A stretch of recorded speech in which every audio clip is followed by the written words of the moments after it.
through IISD and territorial program that's covering other countries in Africa.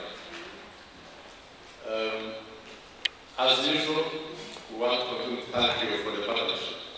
The members who are here last day are the teams that have worked with us in the journey of advancing conservation in the region for the last 3 decades here in this region. So we don't take that support for granted, that we are working together in conserving our natural resources and working together to stop the degradation of the natural resources and the environment at large. Based on the lessons we have learned in implementation of the different programs in this African region, there has been some instances where either directly knowingly or unknowingly, where sometimes we maybe either because of overzealousness or for other reasons, where sometimes we possibly don't pay attention to the human rights implementation of our programs. And some of the things that we've been advancing and making sure we're able to do them well in this program is basically ensuring that we're able to do what it takes to ensure that there's safeguards of communities, safeguards of biodiversity implementing this program. And in so doing, we want to make sure that I call upon you that we work together, that as we deliver conservation outcomes, we're able to always check and ensuring that we're also enhancing the social well-being of the communities where we work and of which this program will be benefiting. To ensure that we're able to advance and realize good governance practices, and also which collectively also helps us achieve the human rights and human dignity of the people we serve. We also will make sure, among other things, that we also enhance transparency. Of course, we have always practiced non-discrimination of the people we serve, and we want to make sure that indeed we continue to pursue that line and make sure that we are not leaving anyone behind. And also ensuring that there is good accountability. Whenever we provide these resources, of course, we are giving these resources in trust as stewards. Last but not least, is the extent which we are enhancing. This is one of them. We want to call upon you that as we proceed to implement programs, individual collectively as actors who are here, we want to ensure that we're able to have everyone on board.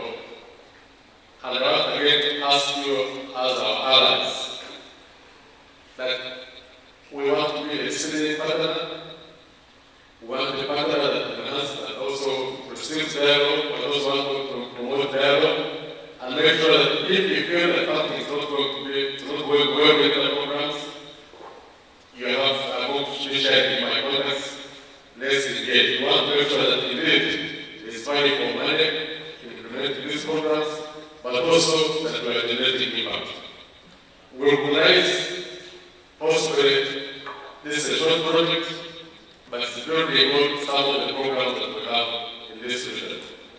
And possibly we'll be having a renewal once this program has been implemented well. So my call on you again is, and we want to ask you that we work this journey together to make sure that indeed we're able to, as we achieve conservation outcomes in terms of realizing better diversity, and biodiversity within the context where we work, but we're also able to see changes in terms of addressing climate adaptation and also building resiliences of the communities we serve. I think if you look at the revenues we generate for tourism from this country, I think maybe more than 50% comes actually from this Great African landscape. Queen Elizabeth, Queen Missouri, what we expect that a huge proportion actually comes from this region. So it's really important for biodiversity and also for but also for the people, because it is one of the areas with the most densely populated regions you can find across the world. Almost 1,000 people per square kilometer, which is one of the highest that you can find. Now and the future, we must integrate nature-based solutions in protected area management. So that is number one. Integration of climate resilience in the planning and implementation of PA management plans. Okay? So that is one aspect. We shall be working very closely with Uganda Wildlife Authority to look at Windi, to look at Queen, to look at Rwenzori in terms of integration of climate resilience in PA management as one of the innovative ways that we think that Capa can contribute. The second is actually not just integration but also demonstration to do work on the ground that we are calling nature-based climate solutions for adaptation. Let me give you an example.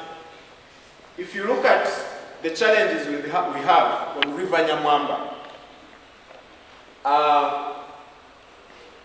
there are different interventions that government is doing. One of them, Mr. Chairman, is to build those gabions. And what's the goal for the gabions? To see that, no soil erosion and so that is an example. In some other areas, we are planting bamboo. Okay? Now, that's just an example. So there are, if you're looking at management of hazards, you are thinking about grey infrastructure, but you're also talking about natural infrastructure or green infrastructure. So what this project wants to do is, if you look at our protected areas, if for example we have issues of invasives, issues of encroachment because people are looking for firewood and they are cutting the forests and all that, what we want to do is that the project will pilot or support innovation and experimentation of some activities, some interventions in the community that are led by women groups. Because women are at the front line of the main impacts and vulnerabilities associated with climate change challenges. So this project is building in what we call small grants, a small grant program that will benefit women. It will be a competitive program, and the beneficiaries will be the women's groups, or gender, they could be whatever, they could be indigenous peoples. But the idea is that these resources should benefit the women. For now, groups would develop. And for all this, certainly, we should be working with all of you because you are key stakeholders in this business. So that's another... around the national park, because those are very, very relevant and connect so well to the major objective of this project. We need to find a way of supporting our communities to adopt climate smart agriculture, especially with agroforestry amidst the very difficult terrain around the Virunga mountains. I want to suggest that we try as much as possible to zone these interventions and try as well as much as possible to have them concentrated rather than scattering them around. Because then, if we concentrate them, we are likely to have a meaningful and desired impact.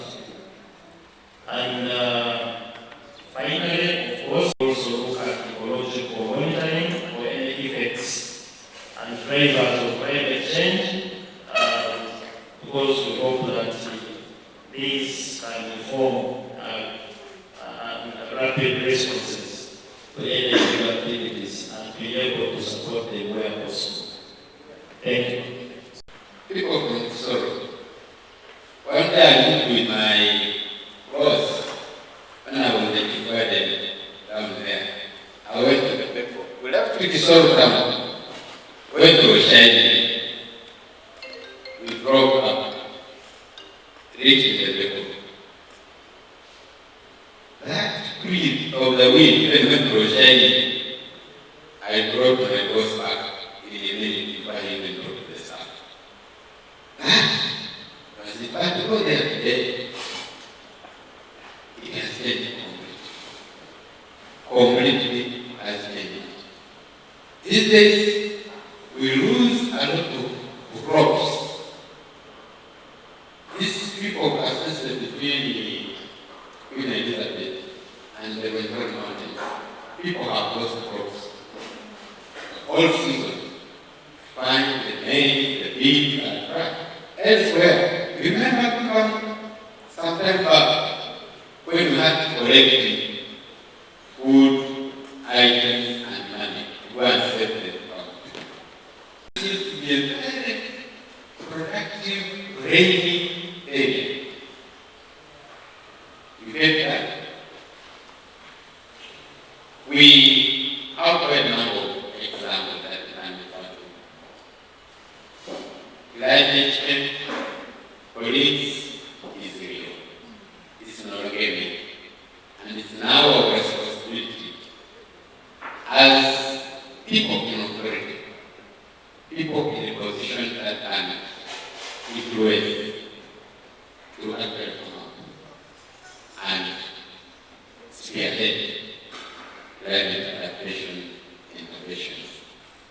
As you gather, if you are really listening carefully to the president is very, very passionate about environment. Very passionate. If you remember, recently, he talked about people who are in wetlands. I said, I'm testing you people. Get out of these wetlands. He actually wants people as to protect the environment. This project is going to cover areas from Sorrow up to Kasese here. As WWF does this, you realize the 2.5 project, okay? We need to get back our district chairpersons, district C-level.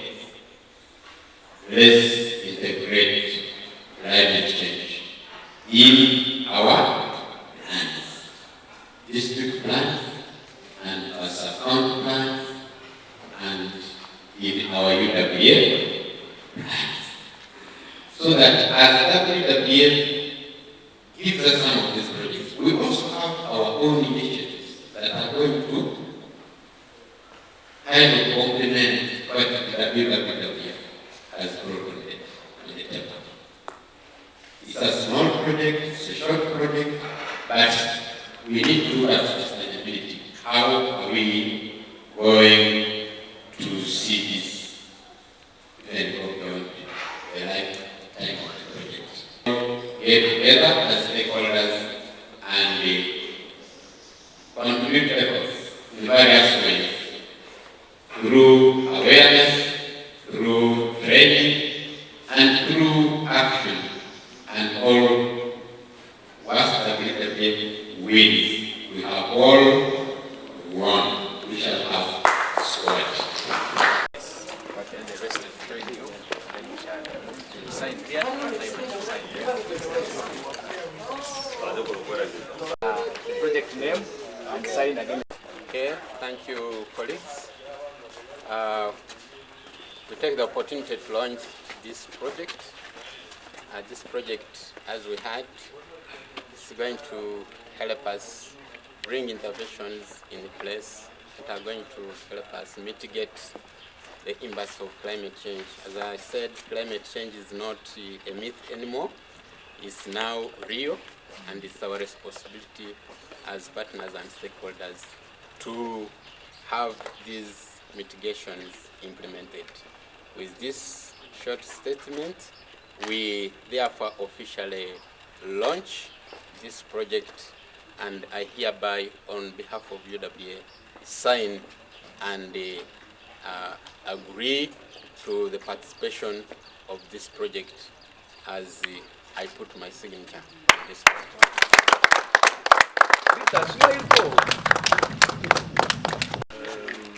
I want to join my colleague,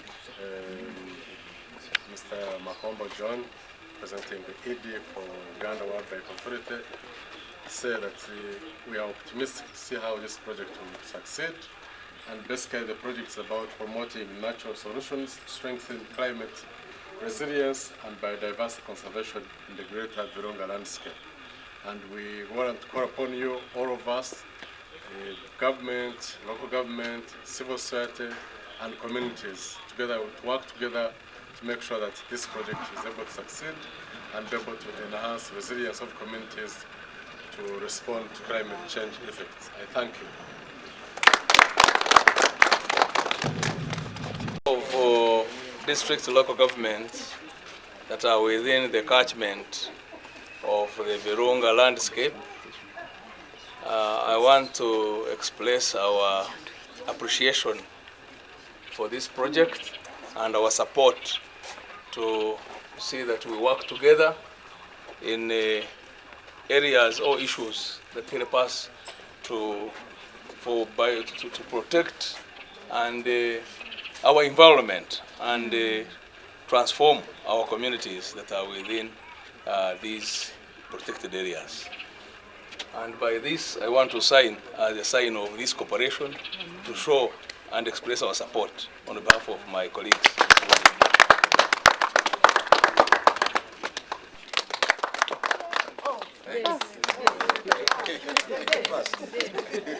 Together, together.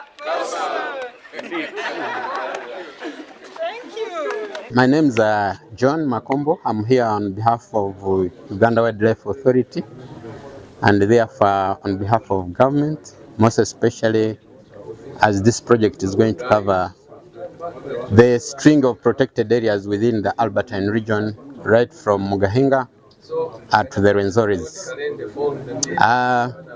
Capa, which is it's a project that has been brought in. It's something to do with the climate adaptation and protected area initiatives. In short, Capa is a project that's going to help us, first of all, mitigate the impacts of climate change. That's we're going to adopt to the interventions that where climate change we need to mitigate the impacts.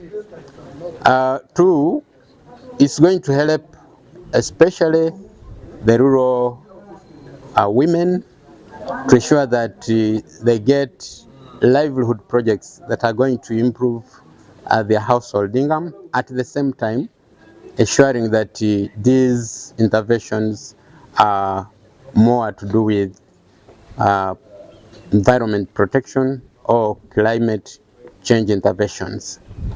And so basically this project is going to help us probably move a step further to overcome the impacts of climate change in this region, right from Kisoro up to Kasese here.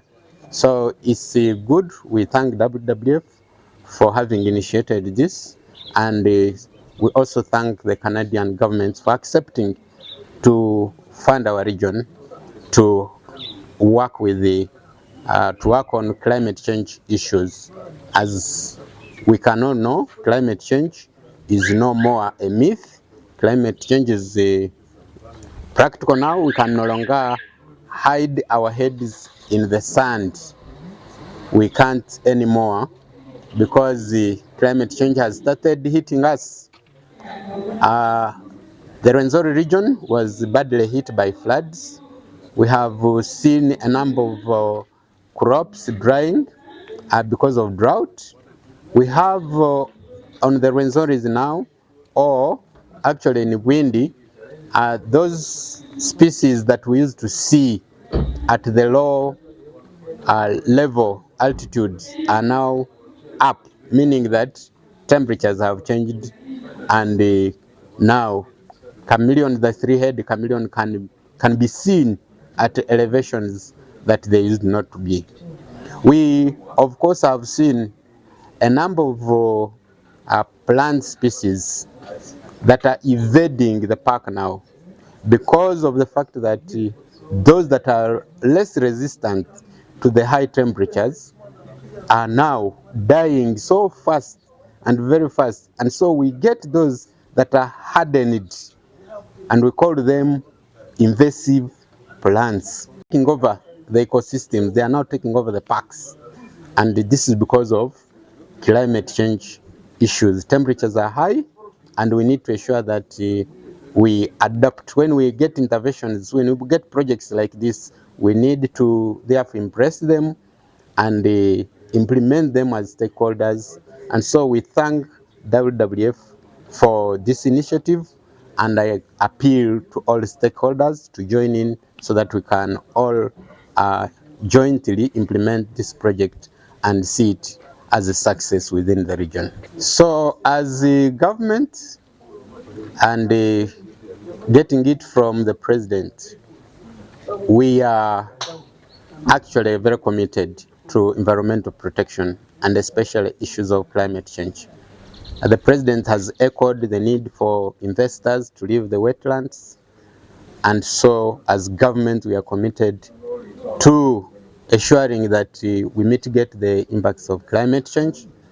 And therefore I call all the stakeholders, I appeal to them, including local government, to ensure that as we plan, we need to include the issues of climate change in our development plans and in our operation plans. As UWA, we have started this. We have close to $1 million now that is doing invasive plant management and mitigation. So we call upon local government to do the same and ensure that we implement this. And then we should be able to have this project sustainably managed. It's just a 2.5 year project, and after 2.5 years, what next? We need to pick it from there as stakeholders and continue with the interventions and ensure that we safeguard the lives of our people and the lives of the generations to come in the future. Thank you very much.